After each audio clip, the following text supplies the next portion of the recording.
The Democratic Republic of Congo is battling with the fastest growing Ebola outbreak on record, with more than 3,800 cases and over 1,700 deaths that have been reported since the epidemic was declared in the month of May.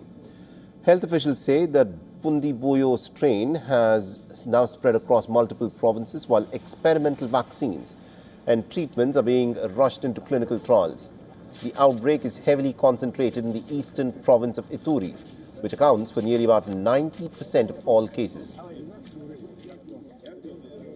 We don't like the trajectory of this outbreak, and it's already the second largest outbreak in the world. But if we take a photo after 14 weeks of declaration, it's the biggest outbreak, 7 times more than the West African outbreak. We cannot continue like that.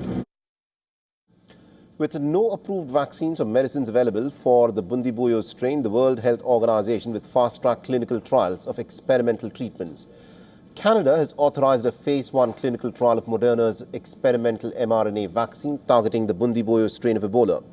The country has become only the second after the United Kingdom to approve human testing of a vaccine specifically designed for this variant. The clinical trial will test the vaccine's safety, dosage range and possible side effects in healthy volunteers. And according to health officials, the response has been hindered by armed conflict, attacks on health centers and distrust amongst communities, and a major funding shortfall.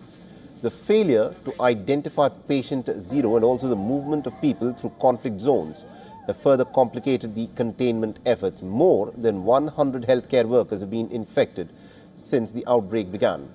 Frontline staff in the hard-hit towns have protested over unpaid salaries and dangerous working conditions, warning of further industrial action. It remains unclear as to when the outbreak will reach its peak, even as new treatment centers are opening and testing capacity expands. The WHO and Africa CDC has warned that without stronger surveillance and community trust, the epidemic will only continue to grow.